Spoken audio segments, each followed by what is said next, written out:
Dans son entreprise de communication à bas coût, le gouvernement revient ici sans aucune concertation sur une compétence octroyée depuis 17 ans à la collectivité régionale de Guyane, aujourd'hui collectivité territoriale de Guyane. Il est vrai que les gouvernements successifs, de droite comme de gauche, se sont toujours refusés à rendre ce transfert effectif. Aussi, quel message le gouvernement souhaite-t-il envoyer aux Guyanais qui sont massivement descendus dans la rue pour crier leur ras-le-bol en mars dernier avec un projet qui les dépossède purement et simplement de leur droit de décider par eux-mêmes s'ils souhaitent ou non exploiter leurs ressources. Incompréhension toujours quand Total, fleuron de l'industrie française, annonce le rachat de 25% de consortiums menant des recherches d'hydrocarbures au large du Guyana. Incompréhension encore quand la même entreprise française, Total, débourse 200 millions de dollars pour 5 permis d'exploration à proximité de la frontière franco-brésilienne.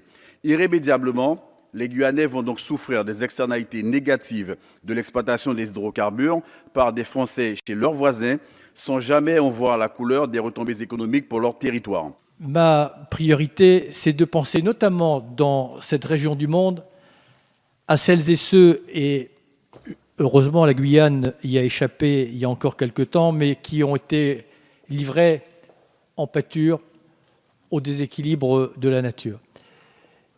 L'idée n'est pas de faire les choses sans vous consulter sur la Guyane. Moi, j'ai tendance à penser, mais vous en déciderez plus tard, puisque le transfert de compétences que vous appelez de vos voeux depuis longtemps, me semble-t-il, ne saurait tarder.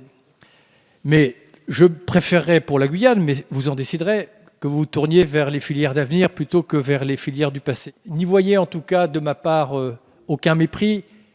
Moi, j'essaye, autant que faire se peut, de combiner le court terme et le long terme. Et ce que vous mettez en avant, c'est un court terme.